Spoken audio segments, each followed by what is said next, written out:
කිය කාන්තාවන්ට තමන්ගේ ඇඳුම් ආයතන මාරු කරගන්න පුළුවන්.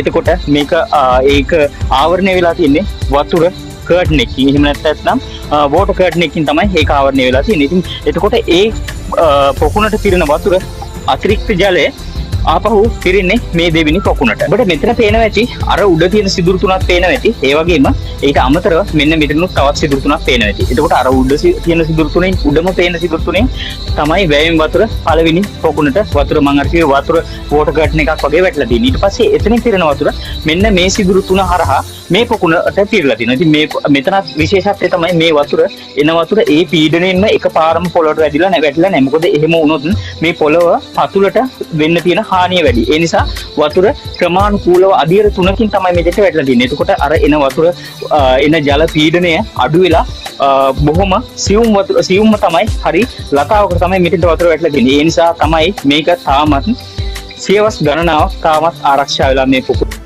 එතකොට එතනින් එන ජලයත් මේ පොකුණ පිරුණාට පස්සේ ඒ අතිරික්ත ජලය ගිහිල්ලා තියෙන්නේ මෙන්න මේ හරිය. මේ හරියෙන් ගිහිල්ලා තියෙනවා තවත් තුන්වෙනි පොකුණකට. ඒ කියන්නේ තුන්වෙනි පොකුණ තියෙනවා මීටර් යාබදව මීටර් 100ක් විතර ඇතින් ඒ පොකුණට ගිහිල්ලා තියෙනවා නල මාර්ගයෙන්. ඒ වතුරත් සම්පූර්ණයෙන්ම ෆිල්ටර් වෙලා තමයි ගිහිල්ලා තියෙන්නේ ඒ පොකුණට. එතකොට මෙතන පාවිච්චි කරා කියලා අපද්‍රව්‍ය අපජලය නෙමේ පැත්තට ගිහිල්ලා තියෙන්නේ. ඒකත් ෆිල්ටර් වෙලා. එතකොට මේ ඒ පොකුණුත් යන වතුර ටික එතනින් එහා පැත්තට තියෙනවා ඇල මාර්ගය. ඒ ඇල මාර්ගයට ගිහිල්ලා තියෙන්නේ වතුර ෆිල්ටර් වීමකින් පස්සේ ඒ ඇල මාර්ගයට ගිහිල්ලා තියෙනවා. ඉතින් එතනදී තමයි ඒ ජලය ඒ පිරිපහදු වෙච්ච ජලය පාවිච්චි කරලා තියෙන්නේ අලියතුන් නාවන්න සහ සමහර වගා කටයුතු වලට ඒ වතුර ටික පාවිච්චි කරලා තියෙනවා. ඒ විදිහට තමයි මේ වතුර බිඳුවක්වත් අපද යන්නේ නැති වෙන්න එක එක කාර්යයට ඒ වතුර පාවිච්චි කරන්නේ නැතුව මේ වතුර ෆිල්ටර් කරලා පිරිපහදු කරලා සෑම කාර්යයකටම යොදාගෙන තියෙනවා. ඉතින් මේ වගේ විස්මිත තාක්ෂණයක් තමයි ක්‍රිස්තු වර්ෂ 400 වසරේ විතර ශ්‍රී ලංකාවේ තිබිලා තියෙන්නේ. ඉතින් මම ඔබට පෙන්නන්නම් ඒ වතුර අරන් ගිය නල මාර්ගය.